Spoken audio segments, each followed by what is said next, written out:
It was a rainy night when Sarah was admitted to the old abandoned wing of St. Mary's Hospital.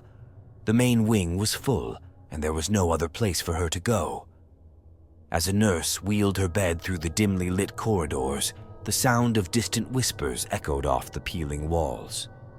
Sarah couldn't shake the feeling that something was watching her. The nurse, a middle-aged woman with a tired face, reassured Sarah that she would be fine.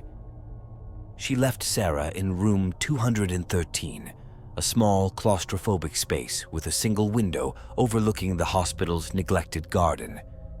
The rain pounded against the window, creating a rhythm that matched Sarah's quickening heartbeat. As the night wore on, Sarah struggled to sleep. The whispers she had heard earlier seemed to grow louder, forming unintelligible words. She sat up, straining to hear. Suddenly, the room grew cold, and she saw her breath misting in the air. The whispers stopped abruptly, replaced by a low, guttural growl. Sarah's heart pounded in her chest as the growl grew louder, coming from the hallway outside her room. She grabbed the nurse call button and pressed it frantically, but there was no response. The growl turned into a chilling laughter, and the door to her room creaked open slowly.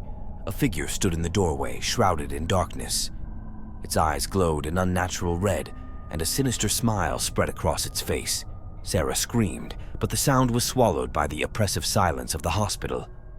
The figure stepped forward, and the door slammed shut behind it. The creature moved closer, its movements jerky and unnatural. Sarah tried to move, but her body was paralyzed with fear. The figure leaned over her, its breath icy against her skin. It whispered in a voice that seemed to come from the depths of the earth. "You cannot leave." Just as Sarah felt she would lose her mind, the door burst open, and the nurse rushed in. The creature vanished, leaving only the cold chill in the room. The nurse looked around, confused, but Sarah knew she had seen something real, something evil. The nurse tried to calm Sarah, but her words were hollow. Sarah couldn't shake the image of the red-eyed figure. She knew she wasn't safe in this hospital. The whispers returned, louder and more insistent, filling her mind with terror. As the days passed, Sarah's condition worsened. She became withdrawn, refusing to speak or eat. The staff believed she was losing her mind, but Sarah knew the truth. The creature was always there, lurking in the shadows, waiting for the right moment to strike. One night, as the rain poured down, Sarah heard the growl again. This time, it was accompanied by the sound of scratching at her door. She knew she couldn't escape. The door burst open and the creature lunged at her. Sarah's screams echoed through the empty hallways, but no one came to her aid. In the morning, the nurse found Sarah's bed empty. The room was freezing and the whispers had stopped. No one knew what had happened to Sarah, but the staff avoided room 213. They could feel the lingering presence of something evil. Years later, the hospital wing was demolished, but the stories of the red-eyed figure persisted. Those who ventured near the site claimed to hear whispers and feel an unnatural cold. The legend of Sarah and the creature that haunted her continued to terrify those who dared to listen.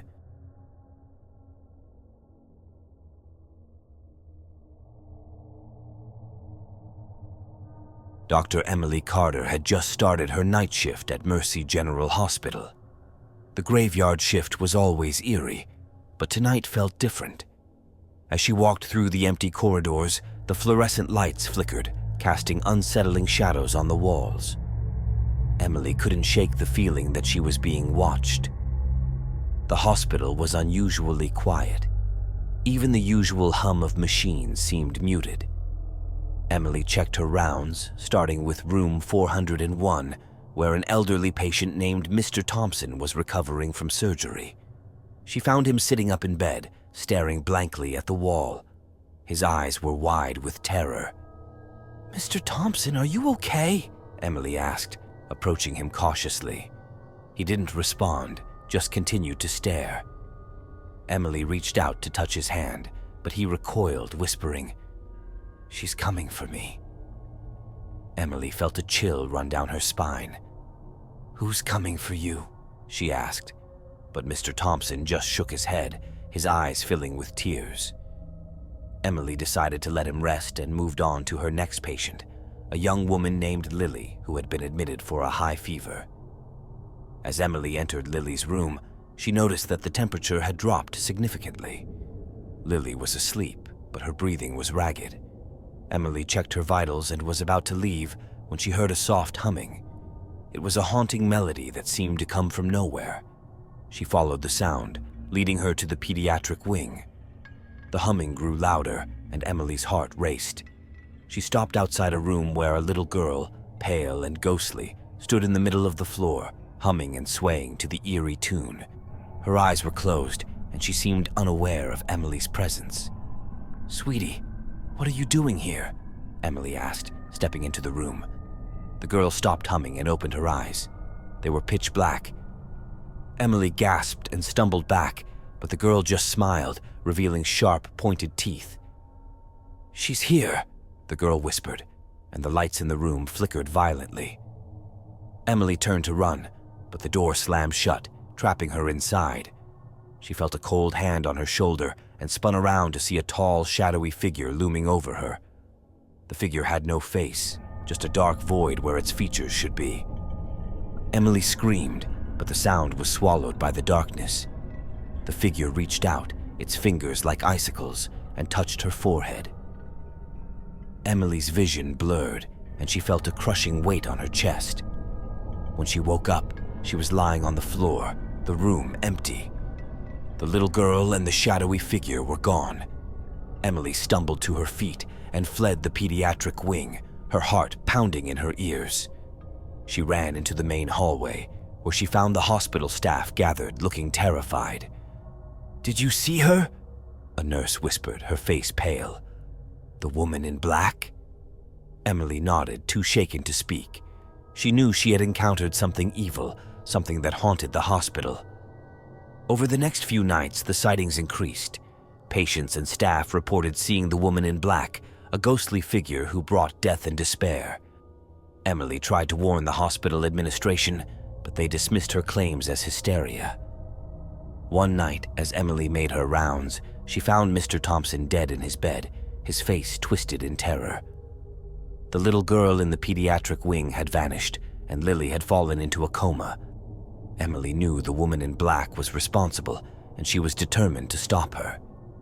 She researched the hospital's history and discovered that it had been built on the site of an old asylum. The woman in black was a former patient who had died under mysterious circumstances. Her spirit had never left, and she sought vengeance on the living. Emily decided to confront the spirit. She gathered holy water and a crucifix, hoping to banish the entity. As she entered the pediatric wing, she felt the temperature drop. The woman in black appeared, her eyes glowing with malice. "You cannot stop me," the spirit hissed. Emily stood her ground, reciting prayers and sprinkling holy water. The woman in black screamed, a sound that pierced Emily's soul. The spirit lunged at her, but Emily held up the crucifix, and the spirit recoiled.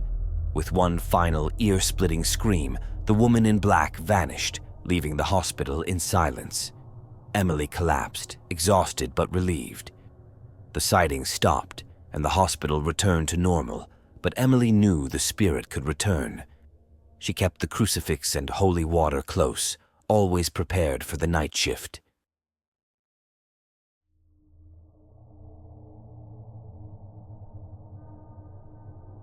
Dr. James Parker had heard the rumors about the lost ward of Crestwood Hospital.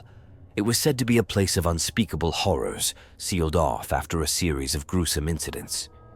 James didn't believe in ghosts, but he was curious.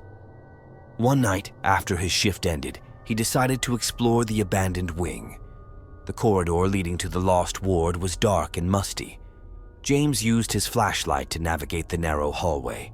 The walls were covered in graffiti, and the air was thick with dust. As he approached the sealed door, he felt a strange sense of foreboding. The door was old and rusted, but James managed to pry it open. The hinges creaked, echoing through the empty halls. He stepped inside, and the door slammed shut behind him. James jumped, his flashlight flickering. He was alone in the dark, with only his curiosity to guide him. He walked down the hallway, his footsteps echoing. The ward was eerily silent, the rooms empty and decaying. James noticed that the walls were covered in old medical charts and photographs of patients. The faces in the photos were twisted in agony, their eyes pleading for help. James felt a chill run down his spine. He entered one of the rooms and found an old hospital bed, its sheets stained with blood. The sight made his stomach churn. He heard a faint whisper, but when he turned around, there was no one there. As he explored further, the whispers grew louder, forming words that sent shivers down his spine. "Help us," they seemed to say. James's flashlight flickered again, casting eerie shadows on the walls. He entered another room and found a journal on a dusty table. The journal belonged to a nurse who had worked in the ward. Her entries detailed the horrors she had witnessed, patients screaming in agony, doctors performing brutal experiments, and a malevolent spirit that haunted the ward. The final entry was a desperate plea for help, ending abruptly with a bloodstain. James felt a presence behind him and spun around, but saw nothing. The whispers became more insistent, and he felt a cold breath on his neck.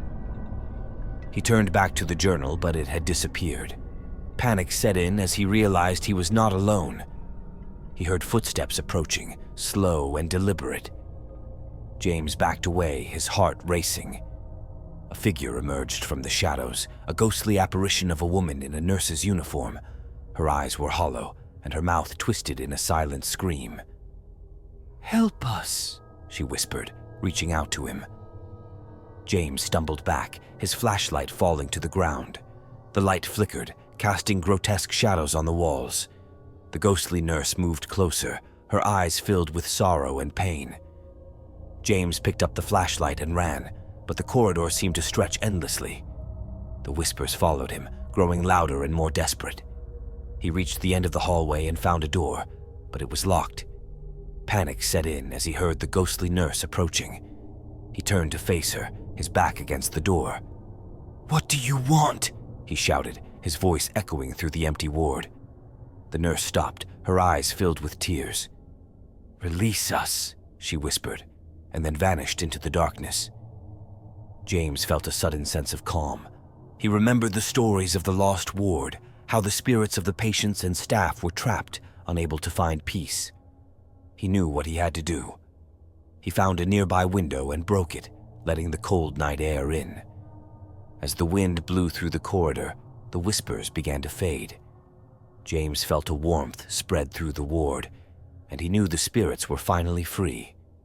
He left the lost ward, the door closing behind him with a final echoing creak.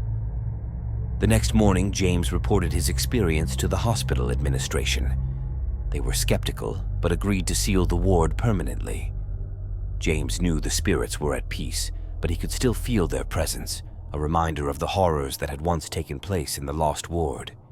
He vowed to never return, but the memories of that night would haunt him forever.